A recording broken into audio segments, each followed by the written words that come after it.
Before we get into today's video, I want to share something with you. Because this one didn't start with me deciding on a topic. It started with a message. A viewer sent this in, and I want to read it to you exactly as it was written. Can you make a video to help me find my desire again? I've been celibate for 4 years. I want to talk to women, but the words don't come out. I'm trying to get out of my head. Help, please. I sat with that message for a while before I responded. Not because I didn't know what to say, but because of the weight of that last word. Help, please. 2 words. And in those 2 words, there is so much that men in this situation rarely get to say out loud. The honesty of it, the courage it took to even send that. So to the man who wrote this video is for you. Directly. But I also know you are not alone in this, not even close. Let's talk about something most channels in this space completely ignore.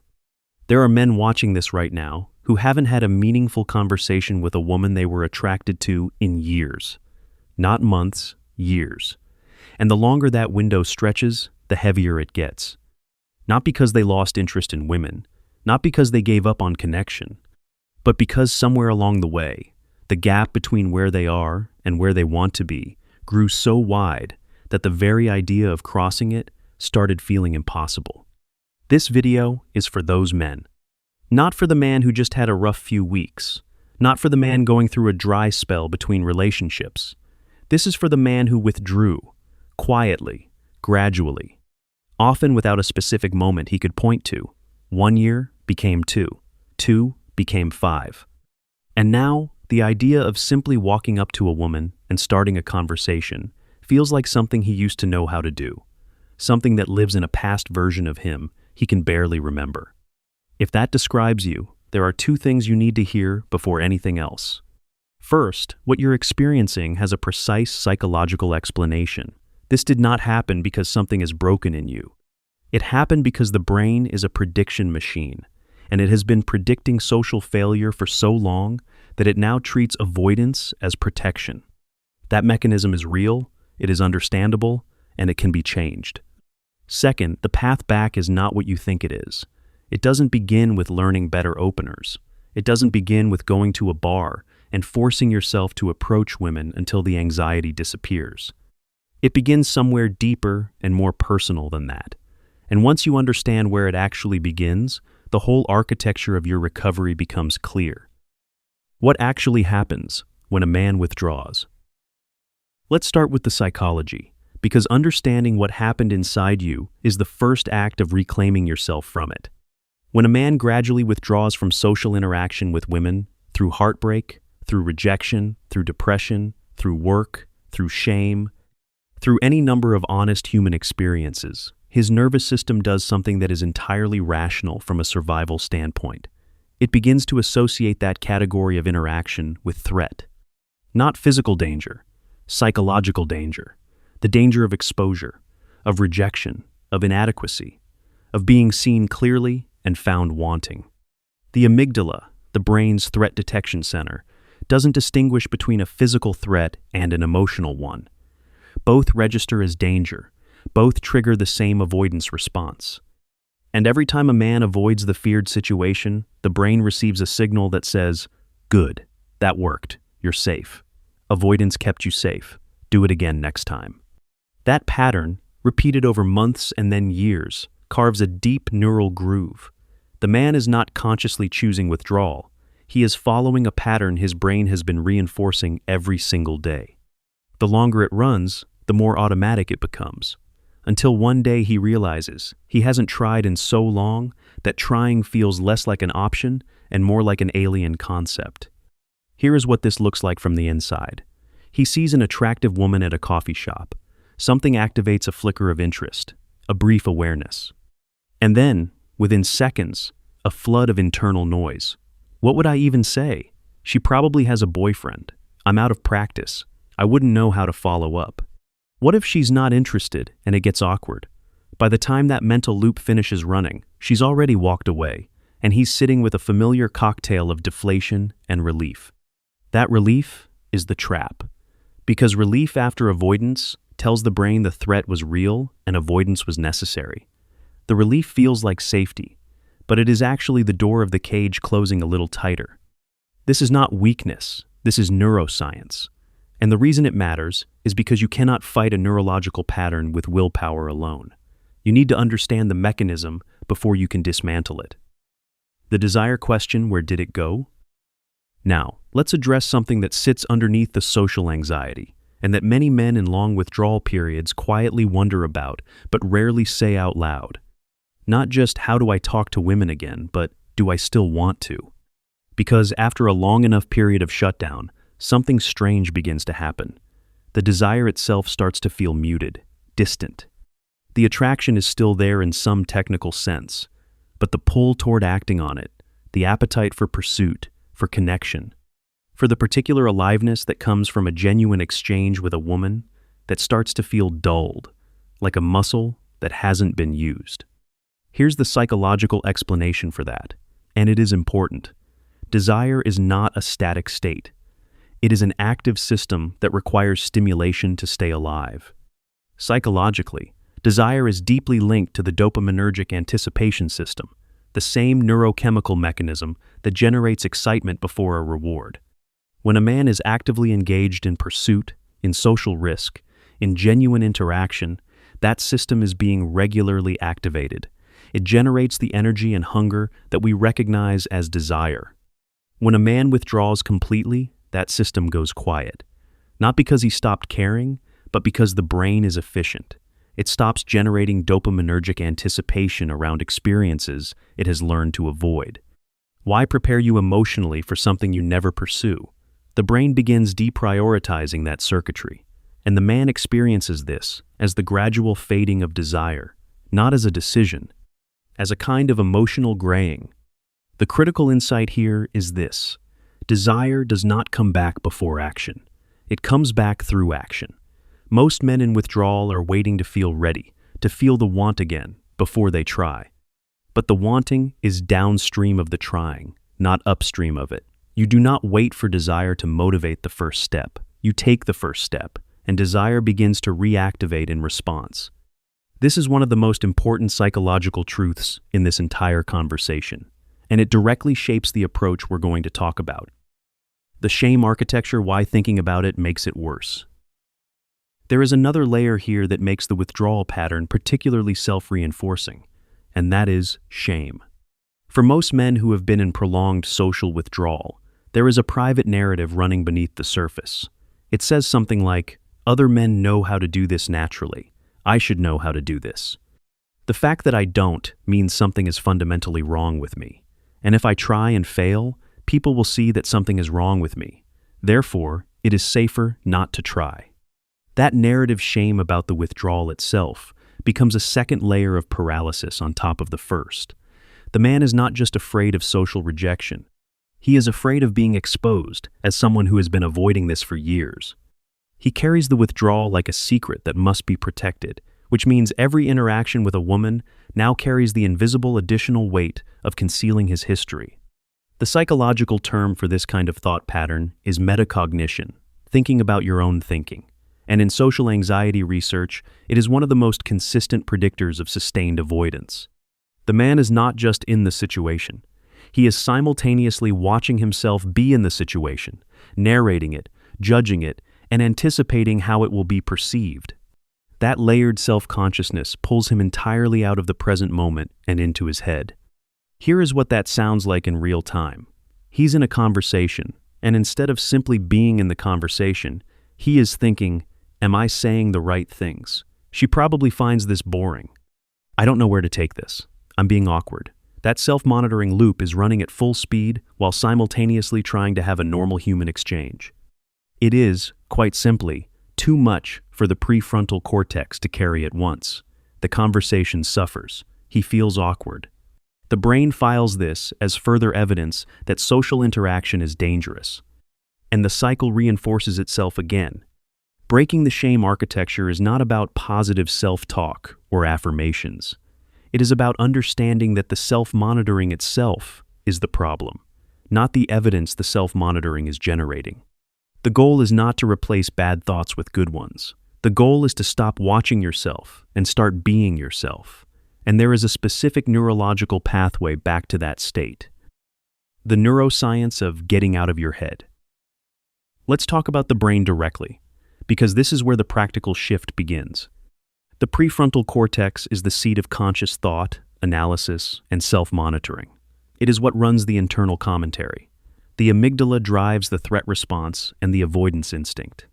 When a man is deep in his head during a social interaction, both of these structures are dominant.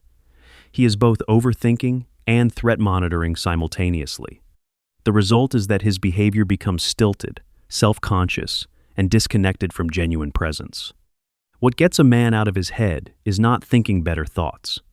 It is activating different neurological systems altogether, specifically sensory attention and physical presence. When a man's attention is fully directed outward towards sensory experience, what he's hearing, what he's seeing, what he's physically experiencing in his body in the present moment, the self-monitoring loop is interrupted. Not suppressed, interrupted. Because the brain cannot run deep self-analysis and full outward sensory attention simultaneously, this is the neurological basis for what experienced therapists and coaches describe as presence. Presence is not a mindset. It is a neurological state, and it can be practiced. Here is the most direct practice for building it. In any low-stakes public situation, a queue, a shop, a street, deliberately direct your attention outward. Notice the sounds around you specifically. Notice what people are wearing. Notice the light in the space. Notice the physical sensation of your feet on the floor. You are not analyzing these things. You are simply noticing them. That act of outward sensory attention is the same mechanism that, in a social interaction, allows you to actually hear what someone is saying rather than narrating your own performance of listening. When you practice this daily in low-stakes situations, you build the neurological habit of outward attention, and that habit begins to become available to you automatically in higher-stakes interactions. Not perfectly, not immediately, but gradually. And each moment you spend in genuine outward presence rather than internal commentary is a moment where authentic interaction becomes possible. The re-entry architecture, where to actually start. Now, let's get practical, because understanding the psychology without a concrete path forward is just interesting information that doesn't change anything. The re-entry process for a man in long-term withdrawal from social interaction with women follows a specific logic. And that logic is graduated exposure, moving through a sequence of interactions that progressively increase in social stakes, building neurological tolerance at each level before moving to the next. Here is what that looks like in practice, broken into clear stages. Stage 1. Zero-stakes human connection.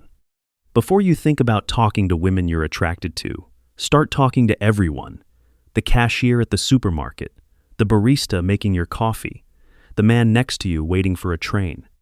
The goal here is not to practice lines or openers. The goal is to rebuild the basic neurological pathway of voluntary social initiation. Comment on something real and present. Busy morning. Good coffee. That queue moved fast. These are not impressive things to say. They are not meant to be. They are meant to re-engage the part of your brain that initiates social contact without running a threat assessment first. Do this 10 times a day for 2 weeks.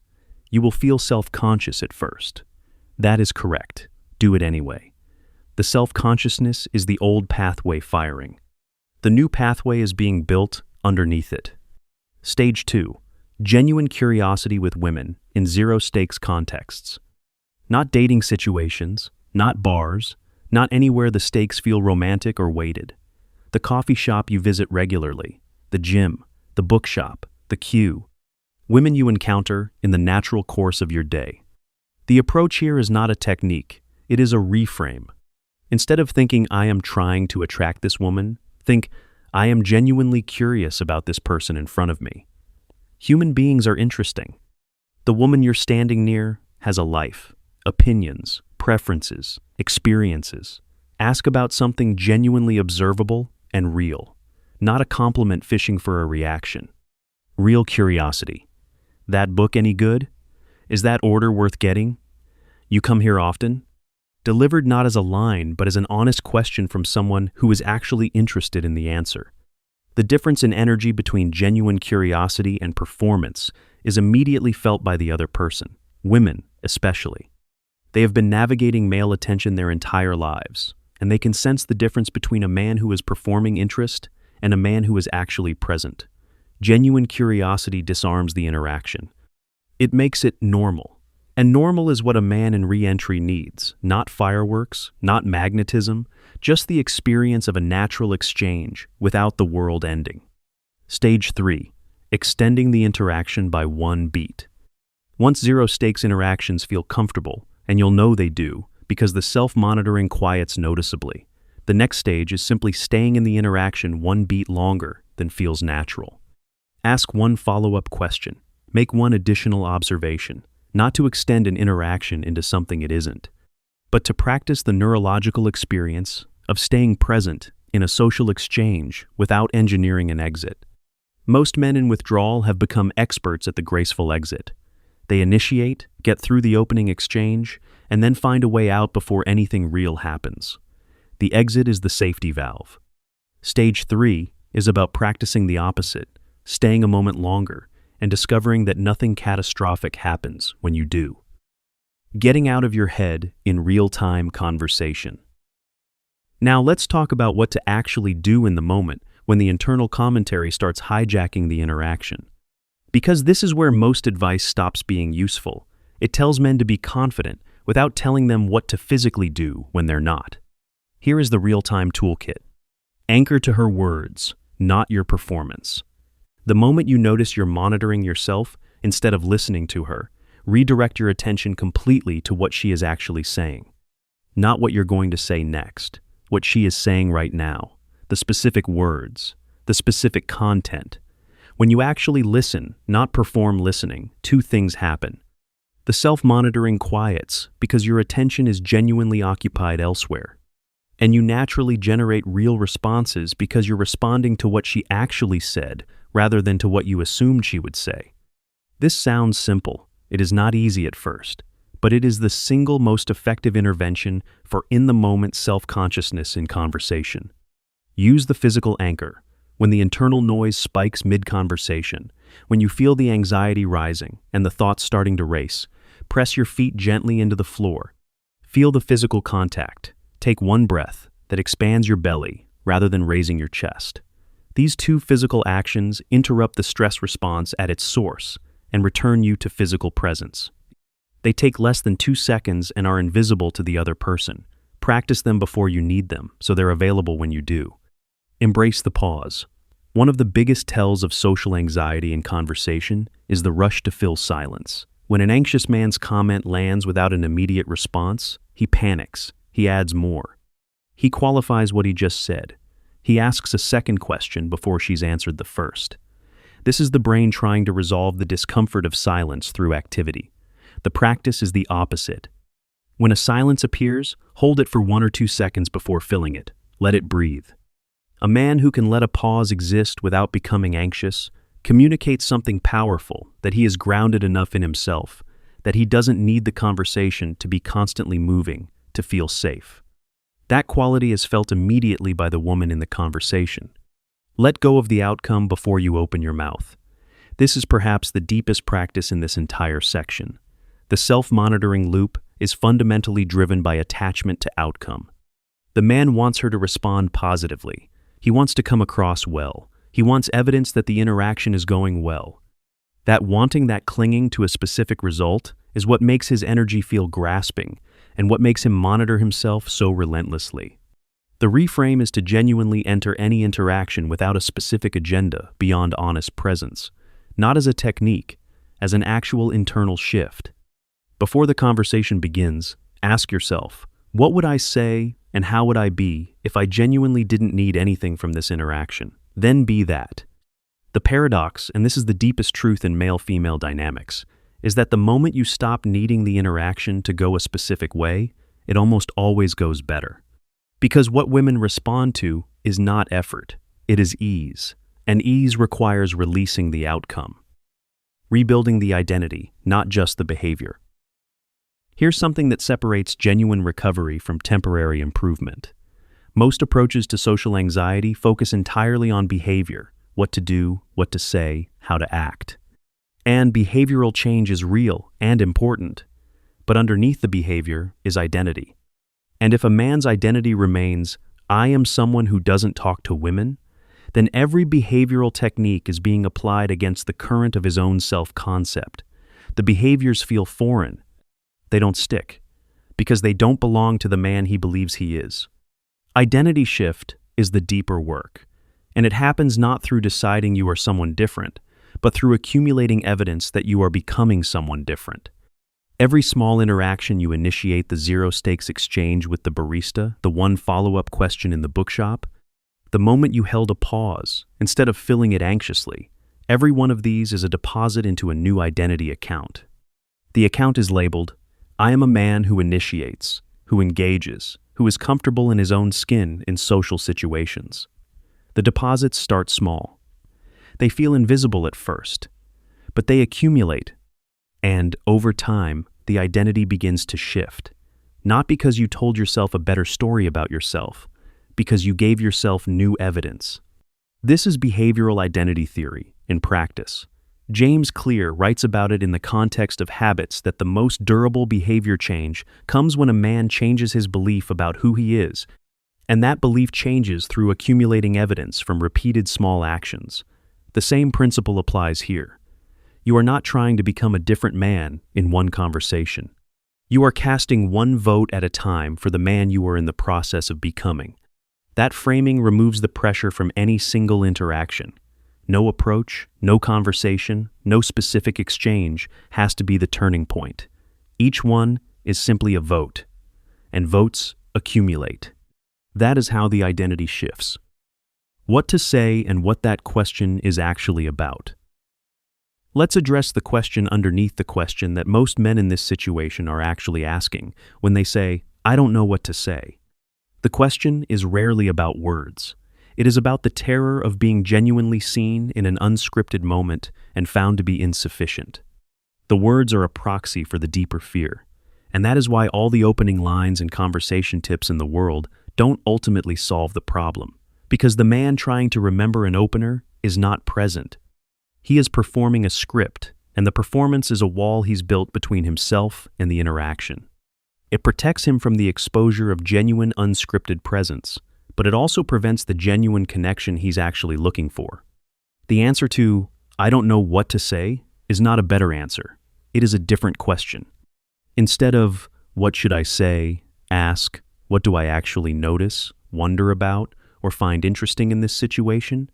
That question returns you to the present moment and to genuine curiosity.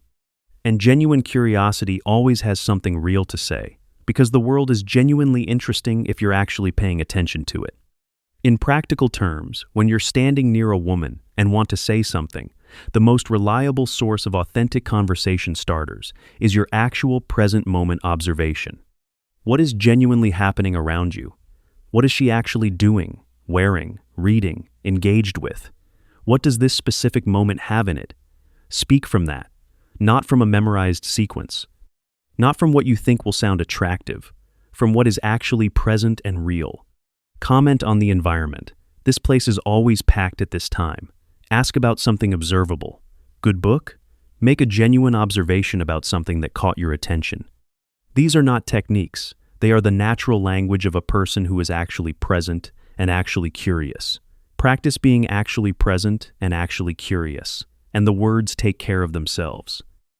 The long game patience with yourself. One final thing needs to be said, and it is perhaps the most important psychological frame for everything in this video. This process takes time, and the men who abandon it before it works almost always do so for one reason: they expected the anxiety to disappear faster than it does, and when it didn't, they interpreted its continued presence as evidence that they can't change. Here is the truth about the timeline.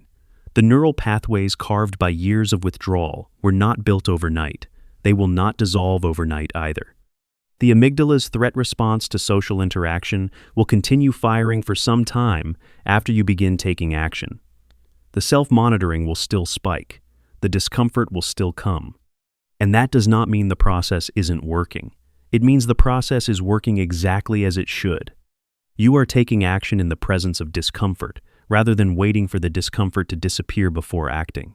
That is precisely what neurological change requires. The research on graduated exposure therapy, which is the most empirically validated approach to social anxiety, consistently shows that the anxiety reduces not when the man decides to feel better, but when he repeatedly demonstrates to his nervous system through direct experience that the feared outcome does not occur. That demonstration takes repetition, dozens of interactions, hundreds of small moments. The nervous system is not convinced by a single good conversation.